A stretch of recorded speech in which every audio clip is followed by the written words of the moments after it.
nome del Padre, Figliolo, Spiritus Sancto. Amen. Such a separation.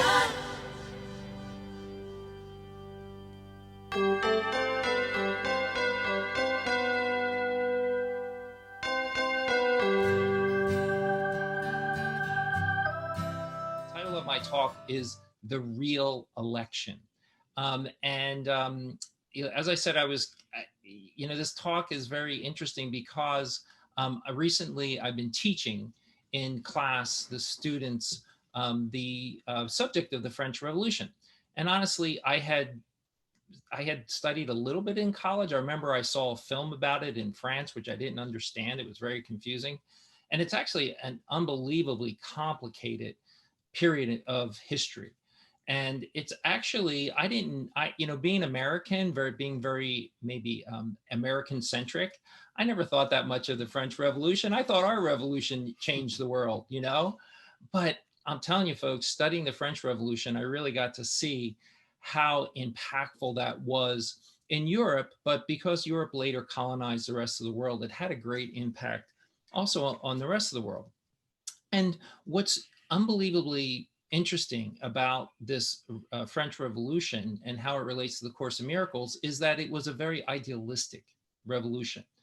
The revolution essentially made a declaration, and the declaration was called the Declaration of the Rights of Man and Citizens.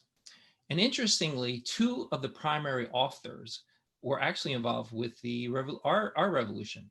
The first was a Frenchman, Marquis de Lafayette, who actually came to this country and helped George Washington establish a professional army during our revolution. And guess who else? Ambassador of France at that time by the name of Thomas Jefferson. And the Declaration of the Rights of Man and Citizens went much further than our Constitution or our Declaration of Independence in trying to bring about a society that was both free and equal. Our Constitution and our Declaration of Independence was more a document that professed for freedom. But the French Revolution tried to do both. They tried to do liberty and freedom. The other idea was brotherhood. The other idea was that we're all kind of in this together, especially those who had been castigated for many, many years. Now, what's amazing about this time in history is that for almost 1,000 years, for 948 years, the French had been ruled by some version of a king or monarchy, as much of Europe had been. So they had 1,000 years of one way of being governed. And the idea back then was what they called the divine right of kings. Now, did you hear what I said? The divine right of kings, which, and I know some of you probably know this, meant that the monarchs throughout the European world, at least, believed that they got their authority to rule from God. And so hence their power was absolute. And for 1,000 years almost, the French believed that this was the case. So what was remarkable is that this actually at some point shifted.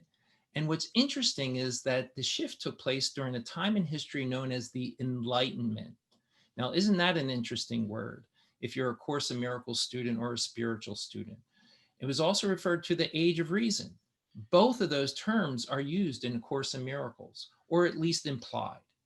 And so in this period of enlightenment, they began to say, hey, what happens if people actually govern? Shouldn't the people have a say in their affairs? Now, this was blasphemy to some, but eventually it took hold in America first and then in the continent of Europe. And you have this incredible revolution. Now, what happened during the revolution was quite extraordinary. First is that the revolution did go awry. There was actually this time period in that revolution where there was a reign of terror that was instituted. It was actually because the revolution was threatened by counter-revolutionaries within, and many European countries that were threatened by the idea of a people-led government from without. And so France was actually fighting two wars. This revolution was fighting two wars. And when that happened, they turned to an absolutist, this gentleman by the name of Maximilien Robespierre. And Robespierre turned out to be kind of a Puritan. And what they decided to do is, in order to kind of gin up the enthusiasm, they pushed for this French nationalism and this extreme interpretation of the revolution. And hence you had the guillotine and the violent approach to anybody that was seen to or could be accused of not supporting the revolution. Now, the funny thing about it, folks, is it worked. They were able to defeat the counter-revolution. They were able to defeat the European armies. And at the end, they said, hey, this guy Robespierre was really good at killing people, but we don't need to do this anymore. So they killed him.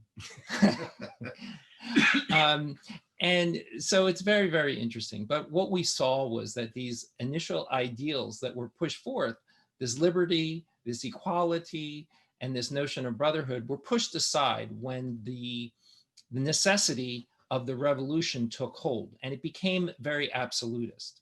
Now, some of you may know this, that the revolution went back and forth. Napoleon came in. So here we went from Robespierre to a few years later having an emperor, Napoleon, who was happened to be a great military soldier and general.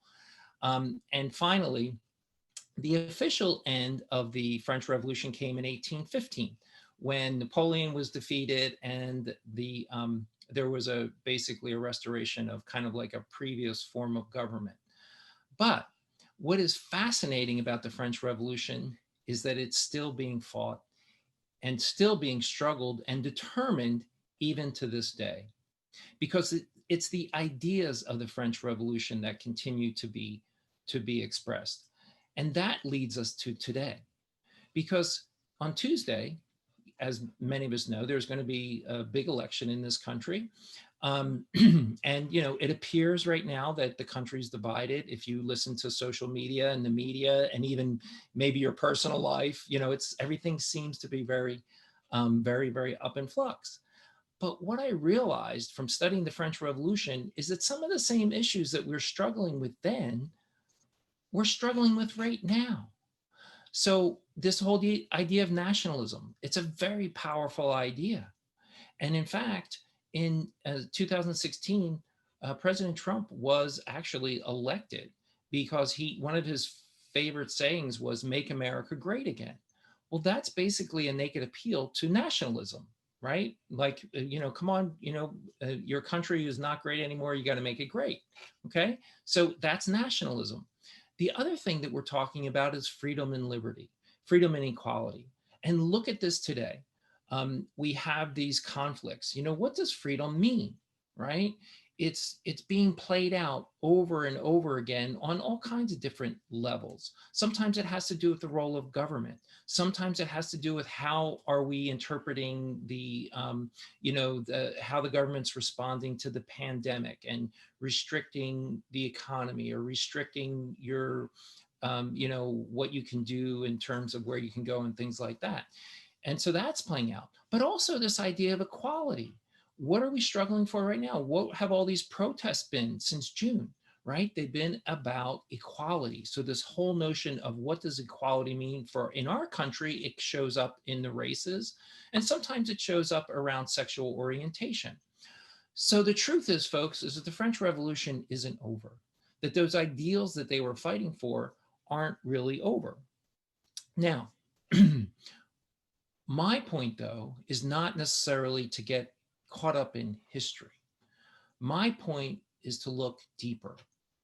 And that's why I called my talk today, The Real Election, because the real election has to do with choice. And the real election has to do with us choosing how we're going to handle these projections. How are we going to handle our own, like the world projection, which at this time appears to be very fraught with controversy and death and disease and, anxiety. Where are we going to go? What's going to happen? In our own country, we're facing this. Reverend Tony and I were actually talking a couple weeks ago, And we were saying, like, the day after election, half of the country is going to feel like, the end of the world is near. And the other half of the country is going to feel elated, right? So it's a very, very confusing time. But I would like to say this. The Course in Miracles and the talks about the real world. It was read so well today by Reverend Kim. Now, what is the real world? We hear it often, but what is it? I like the definition that's given from the Foundation for A Course in Miracles, the glossary. The state of mind in which, through total forgiveness, the world of perception is released from the projection of guilt which we placed upon it. Let that sink in for a minute. That's a very, very powerful statement. So let's all take a deep breath and let's take a look at our election. Let's take a look at our choice in our personal lives and in our big, the great projection that's out there that seems to be playing out. And who are we condemning? Who are we finding fault with?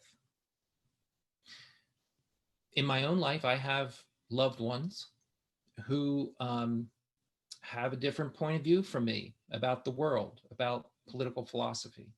I am not going to kid you. It's very hard for me to talk about it with them. It's not easy. I probably most of the time I try to avoid it. I try to avoid the conversation. And I think that's okay, because the times I've had the conversation, they don't seem to go very well, right? And it's probably true that there's probably a truth to the fact that if I had those conversations, there might be some healing.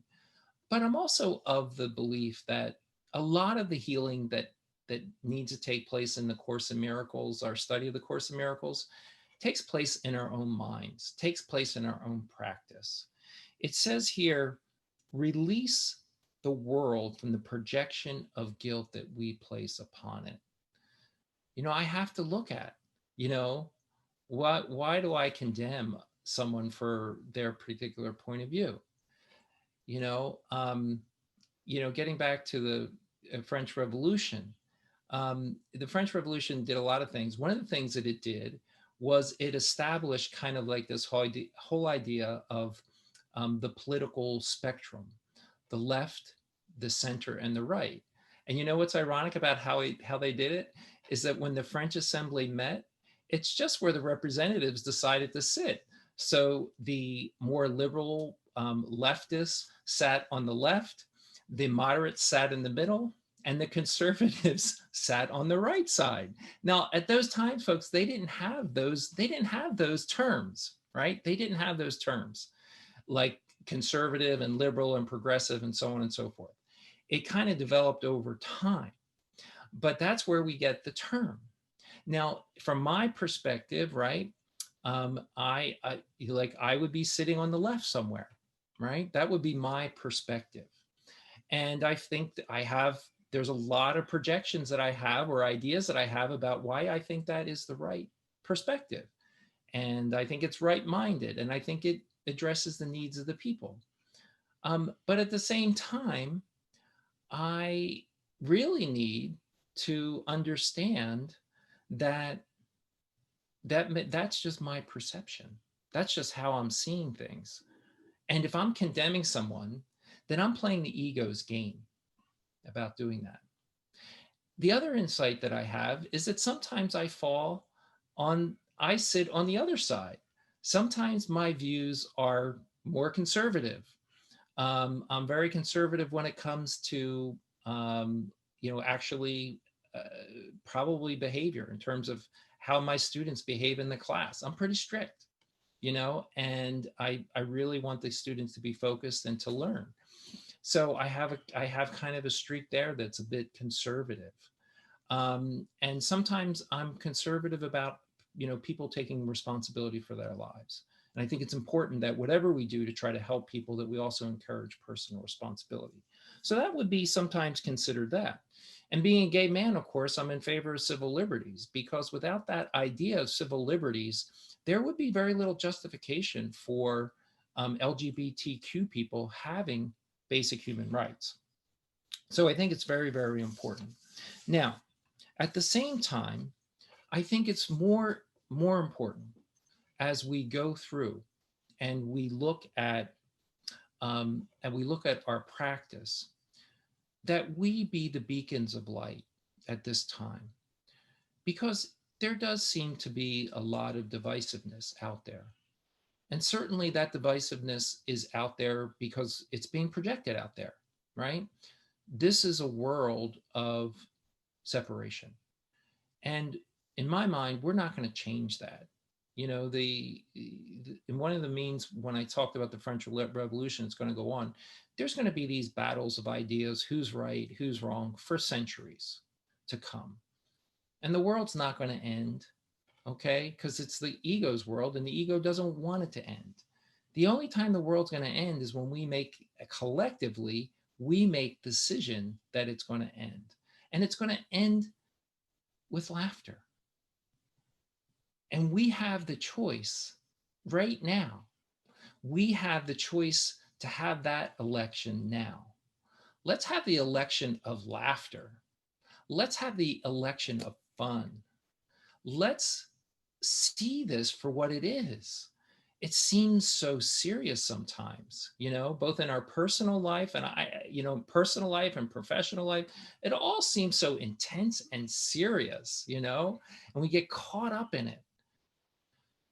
But the truth of the matter is that the Course in Miracles is really asking us to see the forgiven world, to be the forgiven mind. You know, the reading that Reverend Kim, did that was so beautiful. And it really talked to us, it really addressed to us this call that our true election that's happening on Tuesday, or for 80 million people that have already voted, is the one that happens every day.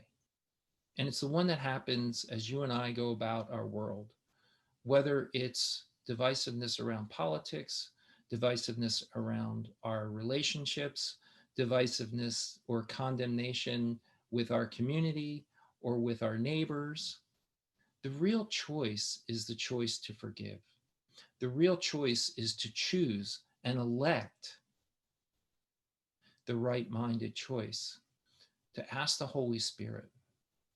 I said at the beginning of my talk that 2,000 years ago, Jesus walked the earth with the message. The message got lost. And so that was part of the plan. But we are here as missionaries of light. We're here to demonstrate that the real election that is taking place on Tuesday is that everyone, the liberal, the conservative, the moderate, the radical, the alt-right, wherever you are, you're forgiven, you're the Christ, and you are one. And that's my talk for today. Nel nome del Padre, Figliolo, Spirito Santo.